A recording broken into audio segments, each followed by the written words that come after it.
First Alert weather forecast. Well, the summer solstice is just a couple days away, but today really going to feel like midsummer. This is something that we see in what we like to call the dog days of summer. Breezy, hot, and humid for today, as we'll have some sunshine mixed in with a few intervals of clouds from time to time.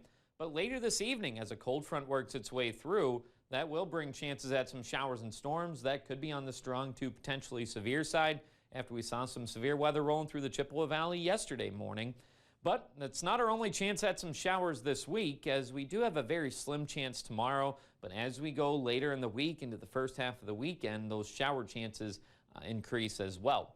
Now for this morning, starting off with plenty of sunshine, but we'll have a few intervals of clouds along the way as we get to near 80 degrees by about 10 o'clock this morning. And as we've had this front slowly retreating to the north, that's allowed our temperatures to slowly climb, as we are sitting at 71 degrees right now, both in Eau Claire and Ladysmith.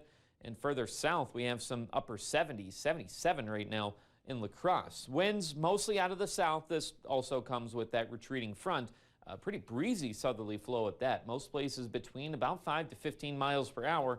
Of course, there are a few exceptions on the board, but it's also bringing in more of that humidity. Dew points are already in the upper 60s and low 70s. And the fact that we have these very hot temperatures that we're expecting for today and plenty of low-level moisture, those are some ingredients that come together that may give us a severe threat later on this evening. But for right now, things are pretty quiet across the Badger State. Much different towards the northwest. There's been some storms rolling through that have prompted numerous watches and warnings across northern Minnesota.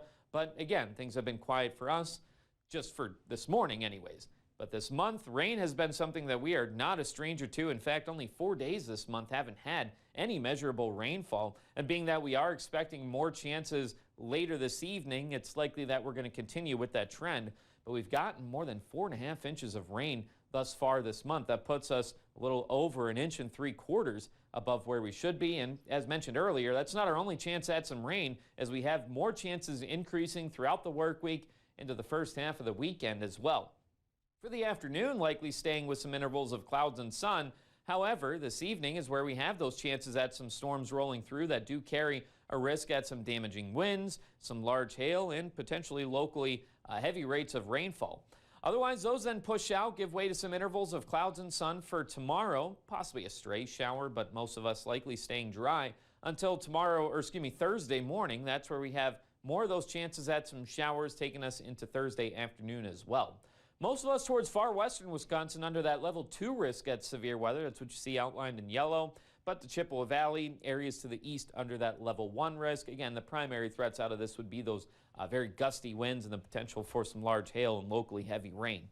Mid-80s on tap for today. Possibility of hitting low 90s further towards the south. And with that humidity heat index going to be a factor for today before falling to the mid-60s later tonight.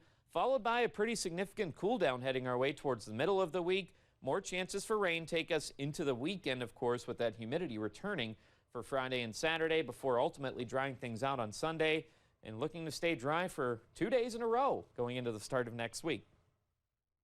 Now for a Sunshine Award, Ryan Shoup would like to nominate Miranda Pfeiffer and says she is the most selfless, loving, kind, strong, and independent person I know. She's a single mom of 3 kids and works very hard every day to be the best mom she can be.